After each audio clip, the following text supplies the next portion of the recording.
Welcome to the Heartification podcast, where I interview people on how art has affected their lives and what it means to them. Art has a very special place in my life. It not only makes me feel happy, but it allows me to make others feel special. This podcast is all about how art has made an impact on others' lives, for all ages, all backgrounds, and all walks of life. You can find more about this podcast guest in my show notes. Without further ado, let's welcome my next guest. She's an executive coach and leadership team facilitator. Please welcome my next guest, Alana Winter. Hello, Avni. Hello, everybody. Great to be here. Yeah, thank you so much for being on my podcast. So the first question I always ask is, how do you define art? I think art is anyone's unique expression of their view of the world. You know, we all have different perspectives, and sharing that in any way that you do. So whether it's painting or words or sculpture or cooking a signature dish or the way that you dress or the way that you greet people, that's, I think, your art.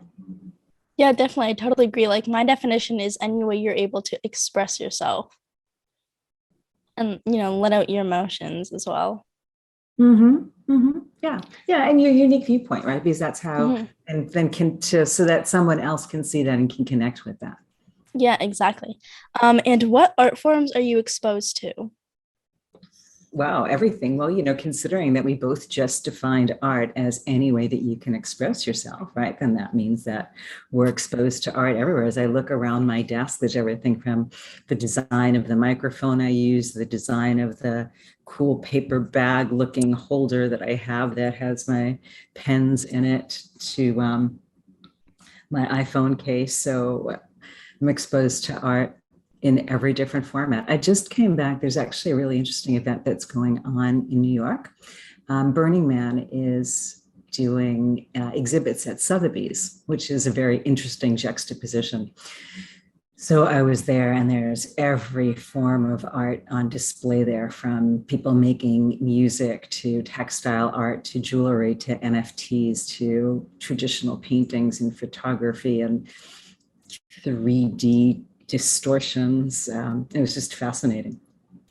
Wow, yeah, that's so cool. And all these different events and even like fairs and things, there's little small businesses that are selling their paintings or their jewelry that they've made, and so many different little things. And it's so cool because it's an expression of them and who they are as a person. Yeah. And we can all live that way every day. People seem to think that art is just for some rare category of artists who have these magical skills. But it's not. It's for all of us every day. Yeah, exactly. And you ran a video business for around 10 years. So how did art play a role in that area?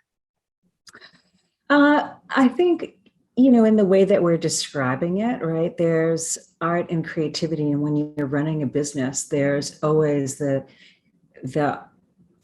setting yourself apart from your competition is an art form, right? So whether it's the policies that you're going to have, I believed in surprising and delighting customers all the time. So we used to tuck little surprises into the packages. So when we were shipping customers their products, they would get little packages of popcorn or candy or things like that, hidden inside the boxes. So yeah, that's really cool. And, I think it's really important in any business area to be creative, because people look for that thing that's unique and that's different from the rest of the businesses that are like yours out there.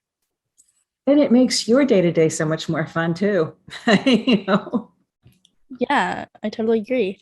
And when you were in the video business, you suffered a number of setbacks. So how is creativity a part of helping you get back up on your feet? Well, creativity is looking and seeing.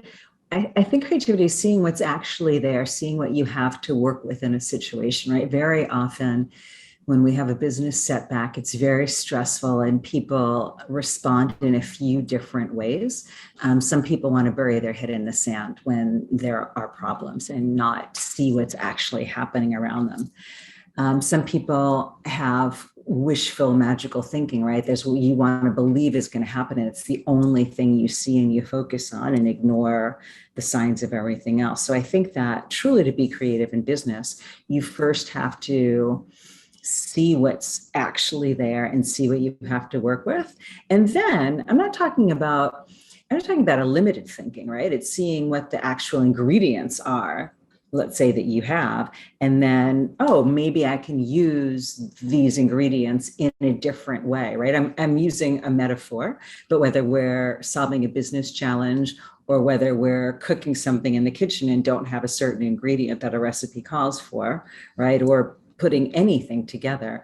It's about looking and seeing what you have and then how you can maybe repurpose some other things, right? So in business, that might look like creating a completely different strategy because all of a sudden a supplier, breaks down and you can't get what you need from a supplier. How else can you satisfy what the customer needs? What else can you repurpose? What else can you pull in and make something happen? So, that's a way of thinking that I probably used every day. Yeah, definitely. And I think creativity is really important. And like an example was a few months ago, I was making waffles for breakfast for my family, and we didn't have any eggs, like at all. And you can't make waffles without eggs. And I was like, what do I do? Instead of just, giving up and, throwing the whole thing out, I searched up online an egg substitution, and you can actually like replace eggs with chia seeds mixed with water. And it ended up tasting great. And you got all kinds of extra fiber and nutrients from the chia seeds. Yeah, So there you yeah, go. exactly. Yeah. And how do you use creativity to help people unearth their roadblocks? Well, you're talking about when I do executive coaching, helping people unearth their roadblocks. So, the key thing, first of all, is to break through the mindset that some people have that they're not creative, right? A lot of business people will say that. So first thing we have to do is have a conversation about what creativity means and use the definitions that we've been speaking about, right? And so when I'm working with somebody, the first thing to get them is to open up to the possibilities that are within themselves. I think one of the key things is people learning to trust themselves and learning to trust not only their intuition, but their perspective. To trust that voice is the number one thing, and then to be able to share it. And it's funny, people, will look at business people that are really successful and think that, oh, that couldn't possibly be a challenge for them. My coaching clients, I'm working with people who are running really substantially sized companies, and you would be very surprised at CEOs who are running, several $100 million companies who sometimes don't trust their own voice. And so that's the number one thing, I think, in helping them tap into their most creative potential to be able to solve problems creatively and succeed even to higher levels. Yeah, that's awesome. I love that. And how is there a change in creative thinking once people go through your MI6 Academy? Well, so Mi6 Academy, let's tell people what that is. Mi6 Academy is a program that I created where people come in, and some people call it their James Bond training camp. So it's for corporate teams or any group that comes to us. And I bring in all of the kinds of people that would train James Bond for all of the things that you see him doing in the movies. So what does that mean? Things like hand-to-hand combat, edged weapons, maybe firearms, maybe playing the perfect hand of poker, maybe mixing the perfect martini, stunt car driving, all kinds of crazy fun things, deception detection, being able to read people like the CIA and the FBI. So at Mi6 Academy, I bring in the experts in all of these fields, and we create these experiences.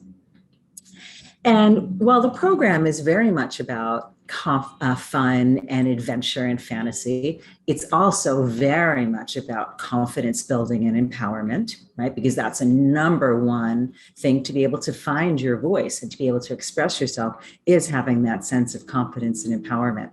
So that people will really walk away with that. And they walk away also with the learning from all of the different teachers that we have in all of those different fields.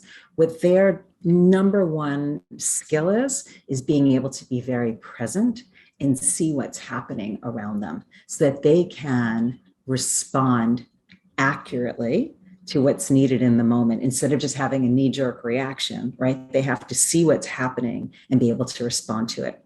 So when people come through Mi6 Academy and they walk away with having had a day of fun and adventure, developing real skills that they feel confident and empowered, and also learning the importance of being present, I think those are things that unlock people's creativity and lets them be able to see and face things in a new way.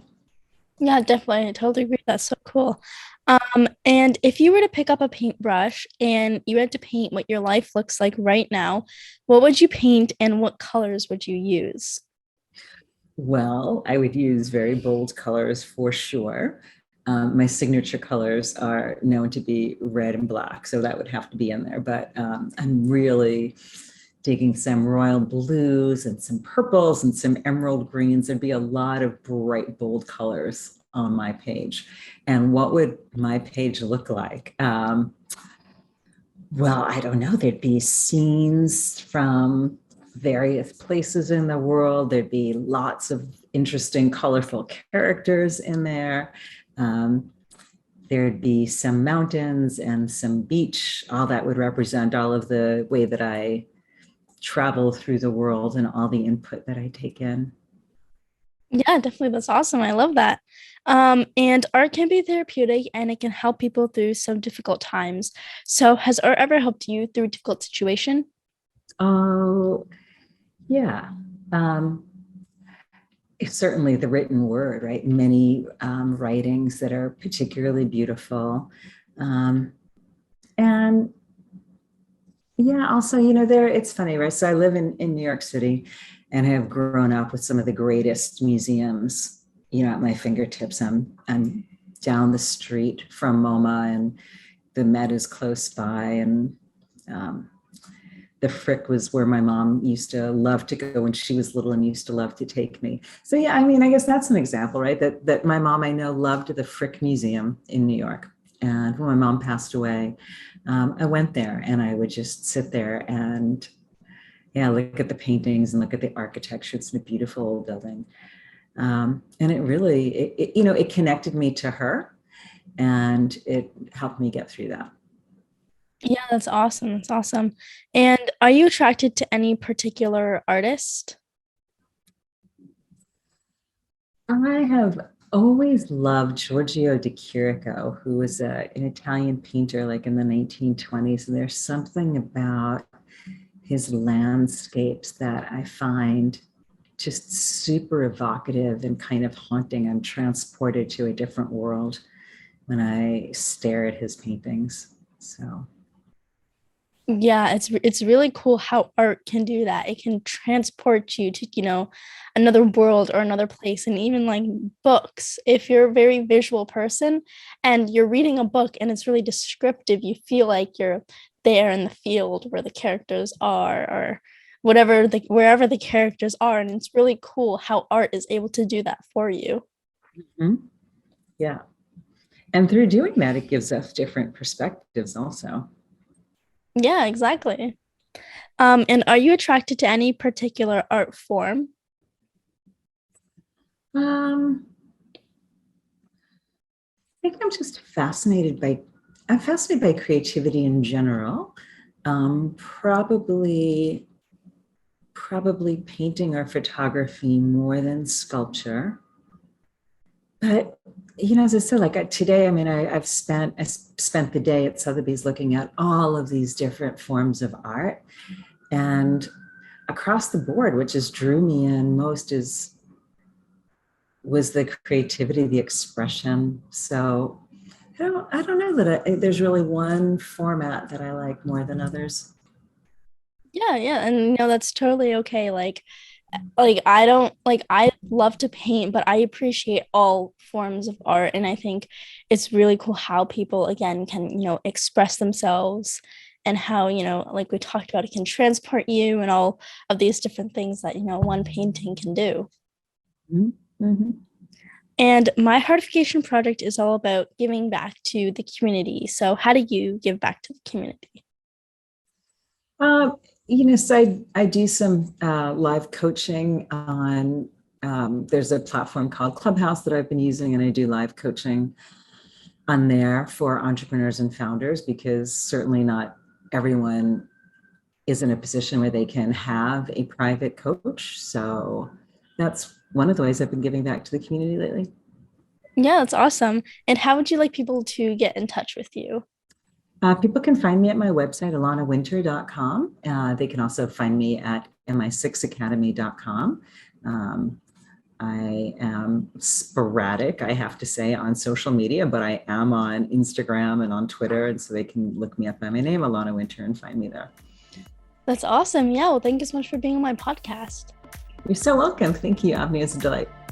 Thank you for listening to this podcast. Remember, if you want to find out more about this guest, please go to my show notes where I have all the links needed. If you enjoyed this podcast, please subscribe to my podcast series and help me by sharing it, leaving a rating, and a comment. I hope you join me on my next podcast. Bye for now.